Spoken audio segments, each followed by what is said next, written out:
Hello दोस्तों, आप सभी को जय हिंद।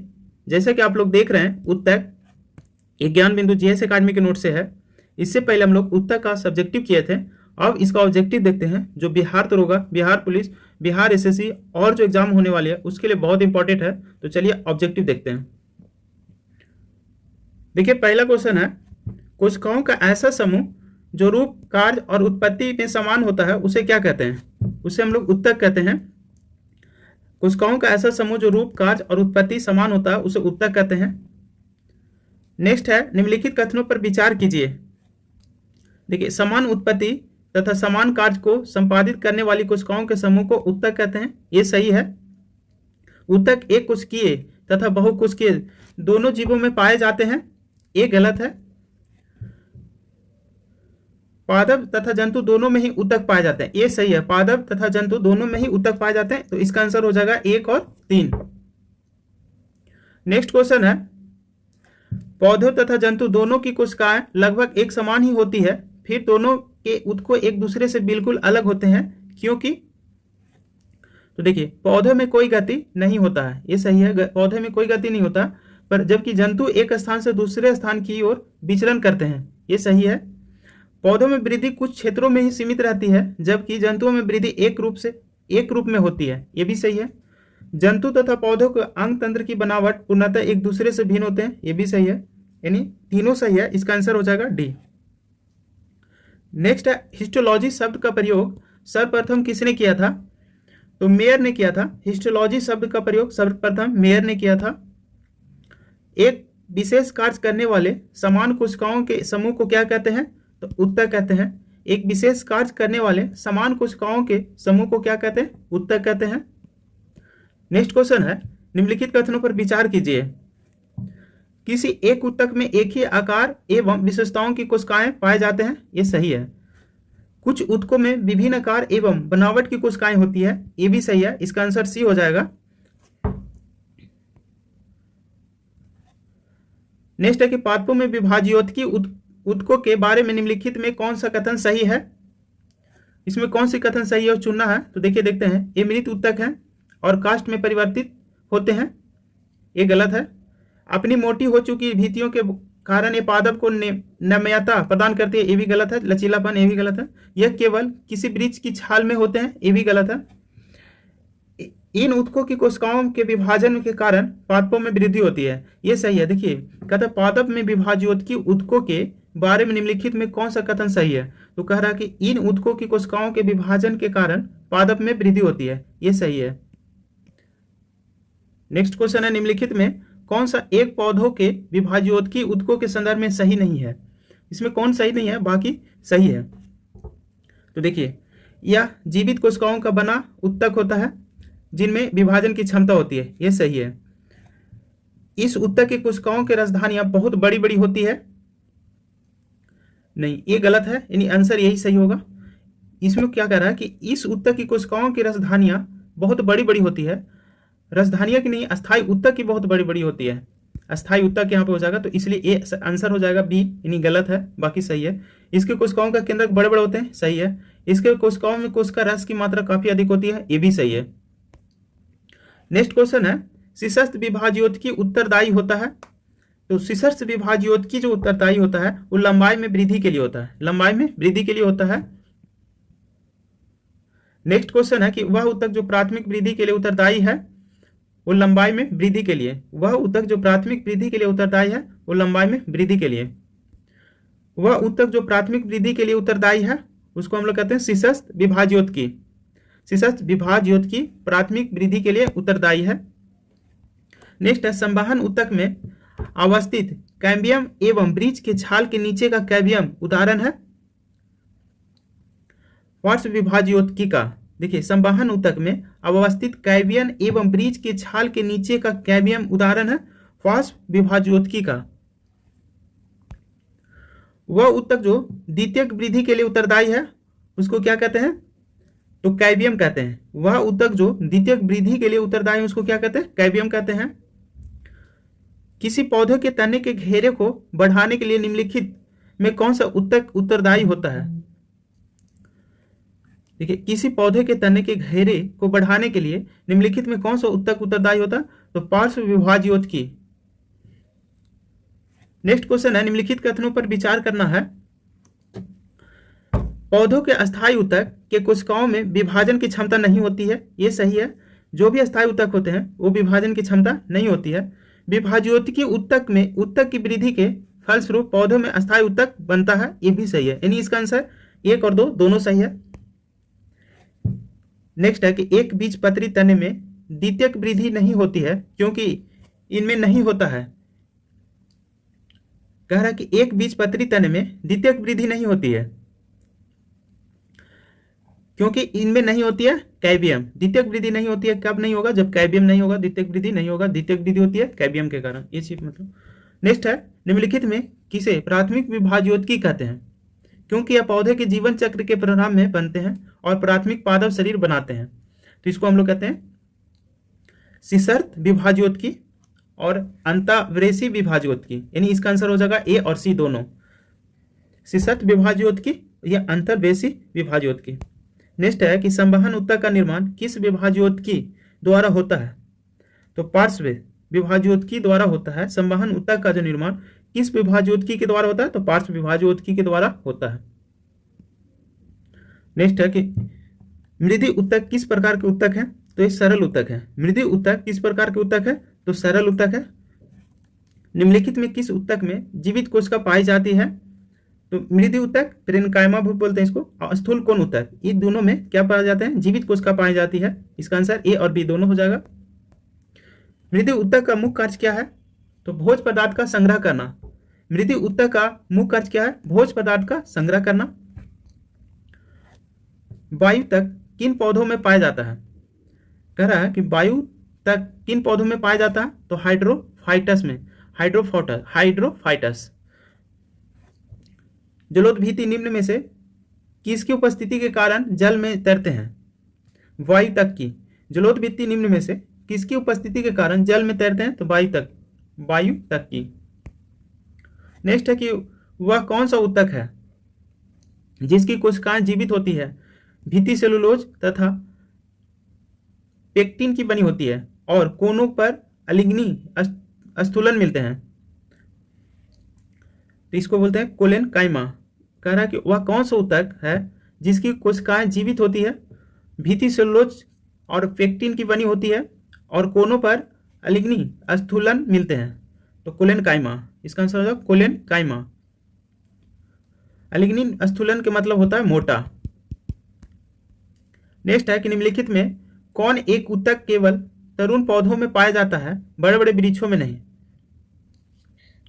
तो स्थूल कोण उत्तक में। कह रहा है कि कौन एक उत्तक केवल तरुण पौधों में पाया जाता है, बड़े बड़े वृक्षों में नहीं? तो स्थूल कोण उत्तक। शाखीय द्विबीजपत्री पौधे जैसे सूरजमुखी, कद्दू को लचीलापन तथा ढींढता प्रदान करने वाला उत्तक है स्थूल कोण उत्तक। कह रहा शाखीय द्विबीजपत्री पौधे जैसे सूरजमुखी, कद्दू को लचीलापन तथा ढींढता प्रदान करने वाला उत्तक है स्थूल कोण उत्तक। निम्नलिखित में कौन सा एक उत्तक जड़ में उपस्थित नहीं रहते हैं? तो इसका आंसर हो जाएगा स्थूल कोण उत्तक। कौन सा एक उत्तक जड़ में उपस्थित नहीं रहते हैं? तो स्थूल कोण उत्तक। नेक्स्ट है, निम्नलिखित में किस उत्तक के कोशिकाओं की भित्ति लिग्निन के कारण मोटी हो जाती है? तो ढींढ उत्तक के कारण। निम्नलिखित में किस उत्तक की कोशिकाओं की भित्ति लिग्निन के कारण मोटी हो जाती है? ढींढ उत्तक के कारण। नेक्स्ट है, पौधे के कुछ भाग मोड़ने पर बिना टूटे आसानी से मोड़े जा सकते हैं। कुछ भाग जैसे पत्ते और तनी की इस नम्यता का कारण किसकी बहुल्यता को माना जा सकता है?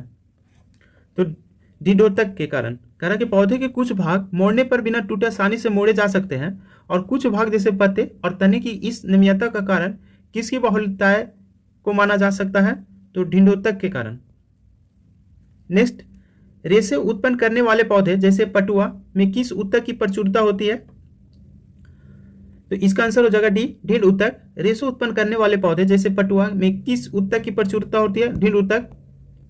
फलों तथा बीजों को कठोर आवरण किस उत्तक द्वारा तैयार होता है? फलों तथा बीजों का कठोर आवरण किस उत्तक द्वारा तैयार होता है? तो ढींढ उत्तक द्वारा तैयार होता है। सुबेरिन नामक कार्बनिक पदार्थ जमा रहता है कौर कोशिका में। सुबेरिन नामक कार्बनिक पदार्थ जमा रहता है कौर कोशिका में। कौर कोशिका में व्यापारिक कौर किससे प्राप्त होता है? कौर कैबियम से। अगर व्यापारिक कौर किससे प्राप्त होता है? तो कौर कैबियम से होता है। वाणिज्यिक मूल वाला कौर किससे प्राप्त होता है? क्वेकर्स सुबेर से प्राप्त होता है।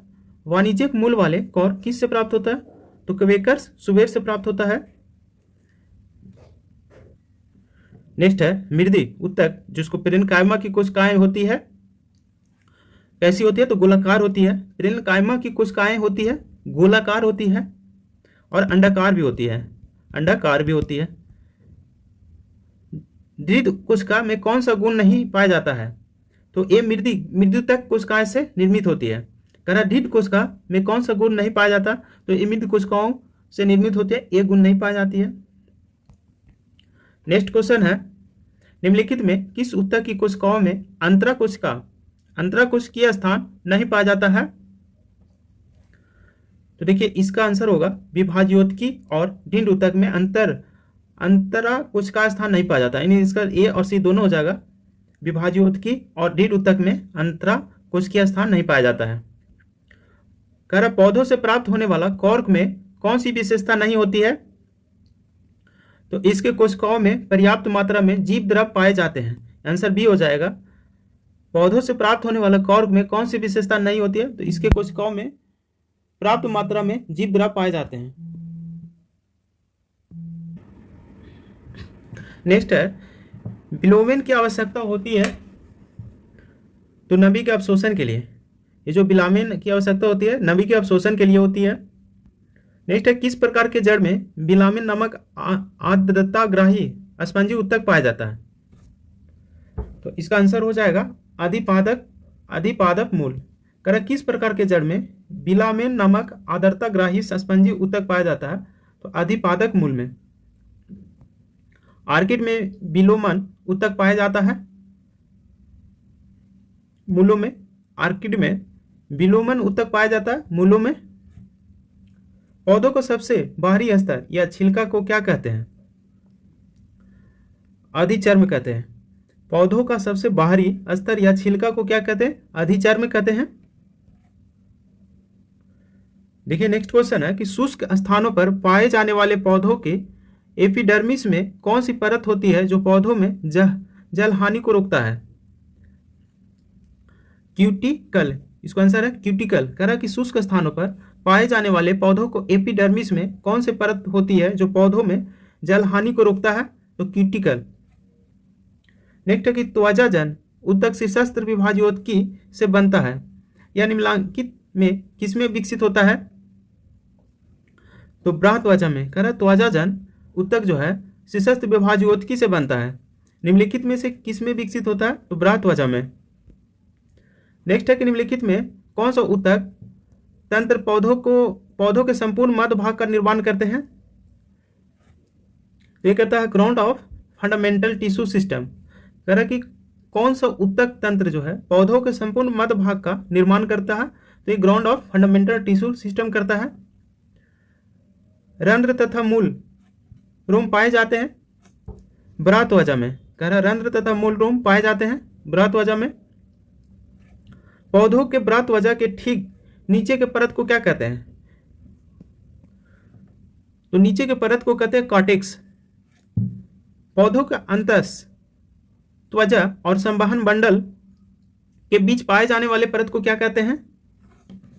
पीत कहते हैं। कह रहा पौधों के अंतस त्वचा और संवहन मंडल के बीच पाए जाने वाले परत को क्या कहते हैं? पीत कहते हैं। कैबियम के संबंध में निम्न में से कौन सा एक सही नहीं है? तो देखिए इसका आंसर हो जाएगा बी। यह एक बीजपत्री तथा द्विबीजपत्री दोनों पौधों में पाया जाता है, ये सही नहीं है। बाकी देखिए यह जाइलम तथा फ्लोएम के बीच में रहता है। कैबियम के संबंध में यह जाइलम और फ्लोएम के बीच में रहता है। यह एक क्या कई परतों का बना होता है। इसकी कोशिकाएं पतली दीवार वाले आयताकार होती है। देखिए नेक्स्ट है कि कौन सा परत भारण या मूल उत्तक तंत्र जिसको ground of fundamental tissue system के अंतर्गत शामिल है? तो इसका आंसर डी हो जाएगा कॉर्टेक्स। परिरम, मजा तथा पीत किरणें। पौधे के भरण उत्तक तंत्र के मुख्य कार्य क्या है? तो इसका भोज्य पदार्थ का निर्माण तथा उसका संग्रहण करना। करा पौधे के भरण उत्तक तंत्र के मुख्य कार्य क्या है? कि भोज्य पदार्थ का निर्माण तथा उसका संग्रह करना। नेक्स्ट है कि निम्नलिखित कौन अजैव पदार्थ का संचय करता है? इंडोप्लास्ट। अजैव पदार्थ का संचयन कौन करता है? इंडोप्लास्ट करता है। वह संवहन बंडल जिनमें जाइलम के दोनों ओर फ्लोएम पाया जाता है को क्या कहते हैं? बाइकोलेटरल कहते हैं, बाइकोलेटरल कहते हैं, कोलेटरल, बाइकोलेटरल कहते हैं। अरीय संवहन बंडल कहाँ पाए जाते हैं? एक बीजपत्री पौधे के जड़ों में पाए जाते हैं। कह रहा अरीय संवहन बंडल कहाँ पाए जाते हैं? तो एक बीजपत्री पौधों के जड़ों में पाए जाते हैं। कह रहा पौधों के स्टील परत में शामिल होते हैं। तो इसका आंसर हो जाएगा सी, परिरम, संवहन, पुल तथा मजा। एक वृक्ष की आयु का पता किसके द्वारा लगाया जा सकता है? वार्षिक बलाई की गिनती करके। कर एक वृक्ष की आयु का पता किसके द्वारा लगाया जा सकता है? तो वार्षिक बलाई की गिनती करके। वार्षिक बलाई या वृद्धि बलाई में शामिल होते हैं वसंत काष्ठ तथा शरद काष्ठ दोनों। कर वार्षिक बलाई या वृद्धि बलाई में शामिल होते हैं वसंत काष्ठ तथा शरद काष्ठ दोनों। निम्नलिखित में किसकी सक्रियता के कारण वृद्धि बलाई बनती है? अंतरंभीय एधा की। करा कि किसकी सक्रियता के कारण वृद्धि बलाई बनती है? अंतरंभीय एधा की। एक वृक्ष के पुराने तने की अनुप्रस्थ काट में 50 वार्षिक बलाई मिलते हैं। वृक्ष की आयु होगी 50 वर्ष। कह रहा एक वृक्ष के पुराने तने के अनुप्रस्थ काट में 50 वार्षिक बलाई मिलते हैं तो वृक्ष की आयु होगी 50 वर्ष। समुद्र के किनारे उगने वाले वृक्षों में वार्षिक बलाई नहीं होते हैं। क्योंकि स्पष्ट जलवायवीय विभिन्नता नहीं होती है। क्योंकि स्पष्ट जलवायवीय विभिन्नता नहीं होती है। पुराने पेड़ को जब काटा जाता है तो बीज का केंद्रीय भाग जो मजबूत, घना तथा गहरे कथाई रंग का होता है उसे क्या कहते हैं? हृदय काष्ठ, ड्यूरामेन, सारिल, इनमें सभी। कह रहा है कि पुराने पेड़ को जब काटा जाता है तो बीज का केंद्रीय भाग मजबूत, घना और गहरे कथाई रंग का होता है उसे क्या कहते हैं? तो हृदय काष्ठ, ड्यूरामेन, सारिल, ये तीनों कहा जाता है। नेक्स्ट है कि निम्नलिखित कथनों पर विचार करना है। हृदय काष्ठ के सभी कोशिकाएं मृत होती है, ये सही है। हृदय काष्ठ की सभी कोशिकाएं क्या होती है? मृत होती है। रस काष्ठ के कुछ कोशिकाएं जीवित तथा कुछ मृत होती है, ये भी सही है। यानी इसका आंसर सी हो जाएगा। कह रहा यदि सन 2000 में एक वृक्ष में एक साइन बोर्ड की कील भूमि से 7 फीट की ऊंचाई पर लगाई गई, सन 2021 में यह कील कितनी ऊंची होगी यदि वृक्ष प्रति वर्ष 5 इंच लंबाई में बढ़ता है? तो इसका आंसर 7 फीट होगा। कह रहा है यदि 2000 में एक वृक्ष में एक साइन बोर्ड की कील भूमि से 7 फीट की ऊंचाई पर लगाई गई और सन 2021 में यह कील उतनी ऊंची होगी, कितनी ऊंची होगी यदि वृक्ष प्रति वर्ष 5 इंच लंबाई में वृद्धि करता है? तो ये होगा 7 फीट होगा। तो ये बढ़ता नहीं है, उतना ही पे रहता है। जटिल उत्तक बना होता है भिन्न कार्य करने वाले विभिन्न प्रकार की कोशिकाओं का। ये जो जटिल उत्तक होता है वो बना होता है भिन्न कार्य करने वाली विभिन्न प्रकार की कोशिकाओं का। चालिनी नलिका तथा सकोशिका पाई जाती है फ्लोएम में। कह रहा चालिनी नलिका तथा सकोशिका पाई जाती है फ्लोएम में। जाइलम एवं फ्लोएम का निर्माण कितने तत्वों से होता है? 4 तत्वों से होता है। कह रहा जाइलम एवं फ्लोएम का निर्माण कितने तत्वों से होता है? तो 4 तत्वों से होता है। संवहन उत्तक का निर्माण किससे होता है? पार्श्व विभाज्योतिकी से। संवहन उत्तक का निर्माण पार्श्व विभाज्योतिक से होता है। इनमें कौन जाइलम तत्व नहीं है? साई ट्यूब नहीं है, शिव ट्यूब नहीं है, साई ट्यूब नहीं है। फ्लोएम का एक परिपक्व चालिनी नलिका वाहिका से भिन्न होती है क्रियात्मक केंद्रक के अभाव में। कह रहा कि फ्लोएम का एक परिपक्व चालनी नलिका वाहिका से भिन्न होती है क्रियात्मक केंद्र के अभाव में, क्रियात्मक केंद्र के अभाव में भिन्न होती है। जाइलम का कौन सा तत्व मुख्य रूप से जल तथा खनिज लवण के परिवहन का कार्य करती है? तो जाइलम कह रहा कि जाइलम का कौन सा तत्व मुख्य रूप से जल तथा खनिज लवण के परिवहन का कार्य करती है? तो ये करती है वाहिनिकाएं और वाहिकाएं, वाहिनिकाएं और वाहिकाएं। जाइलम का कौन सा तत्व जीवित कोशिकाओं का बना होता है? जाइलम मृतक। कह रहा जाइलम का कौन सा तत्व जीवित कोशिकाओं का बना होता है? तो जाइलम मृतक। फ्लोएम का कौन सा तत्व मृत कोशिकाओं का बना होता है? कह रहा फ्लोएम का कौन सा तत्व मृत कोशिकाओं का बना होता है? वाष्ट तंतु, वाष्ट तंतु। फ्लोएम का कौन सा तत्व मुक्त भोज्य पदार्थों के संवहन में भाग लेता है? चालनी नलिका। कह रहा फ्लोएम का कौन सा तत्व जो है मुक्त भोज्य पदार्थों के संवहन में भाग लेता है? चालनी नलिका।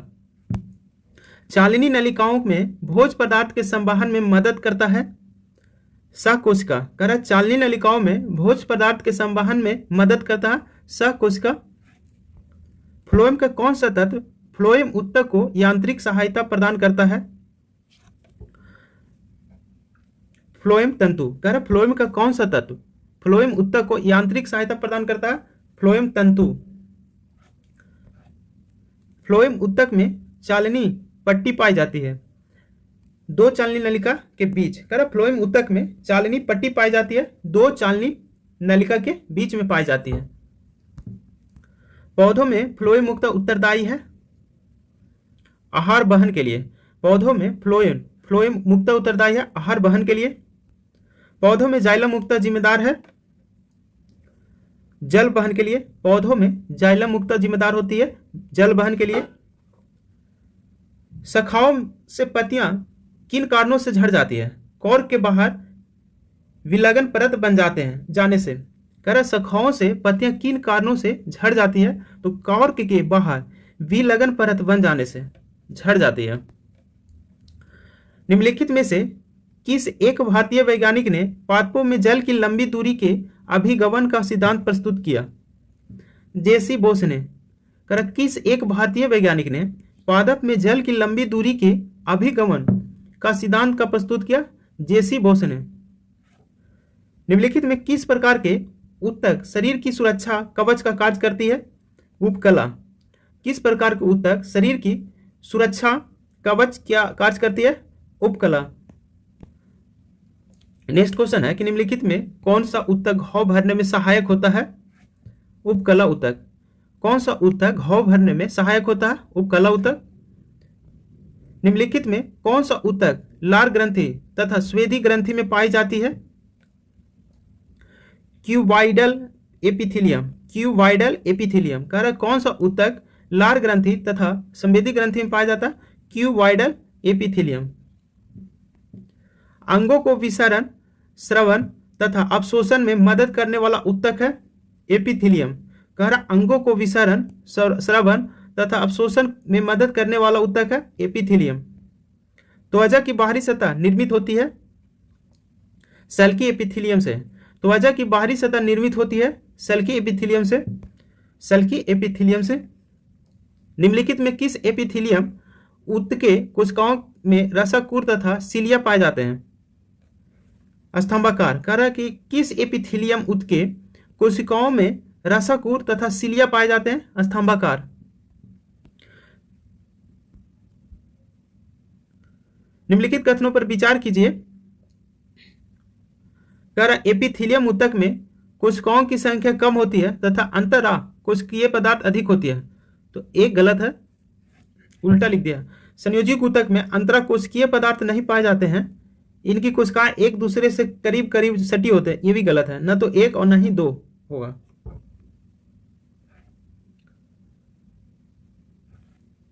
सल्की एपिथेलियम ऊतक का मुख्य कार्य क्या है?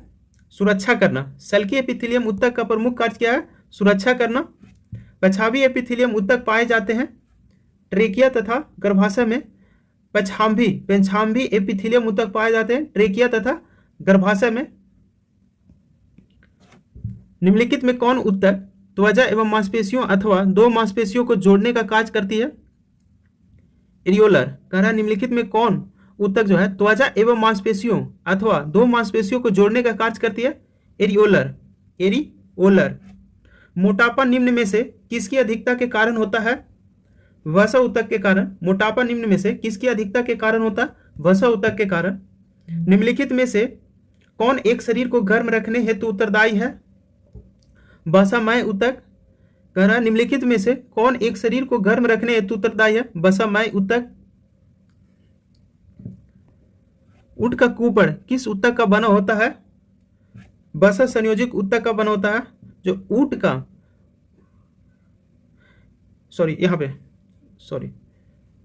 वसामय ऊतक का बना होता है। कह रहा ऊँट का कुबड़ किस ऊतक का बना होता है? तो वसामय ऊतक का बना होता है। निम्नलिखित में से किस ऊतक की कोशिकाएं में वसा की बूंदी भरी रहती है? वसा संयोजी ऊतक में। कह रहा कि किस ऊतक की कोशिकाओं में वसा की बूंदें भरी रहती है? वसा संयोजी ऊतक में। निम्नलिखित में ऊतक कौन है? तो रुधिर ऊतक है। निम्नलिखित में ऊतक कौन है? रुधिर, जिसको हम लोग ब्लड बोलते हैं। निम्नलिखित में कौन ऊतक का उदाहरण है? इसमें ऊतक का उदाहरण है लासिका। निम्नलिखित में कौन संयोजी ऊतक है? तो अस्थि, उपास्थि, लिगामेंट, ये सभी संयोजी ऊतक है। निम्नलिखित में कौन एक शरीर को गर्म रखने हेतु उत्तरदायी है? वसामय ऊतक। कारण निम्नलिखित में कौन एक शरीर को गर्म रखने हेतु उत्तरदायी है? वसामय ऊतक। श्वेत तथा पीला तंतु पाए जाते हैं एरियोलर ऊतक में। श्वेत तथा पीला तंतु पाए जाते हैं एरियोलर ऊतक में। कोंड्रिन नामक प्रोटीन कहां पाई जाती है?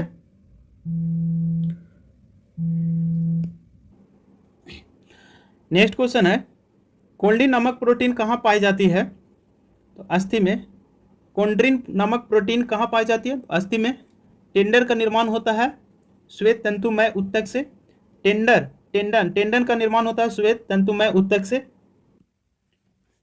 नेक्स्ट है लिगामेंट का निर्माण होता है पीला तंतुमय ऊतक से। लिगामेंट का निर्माण होता है पीला तंतुमय ऊतक से।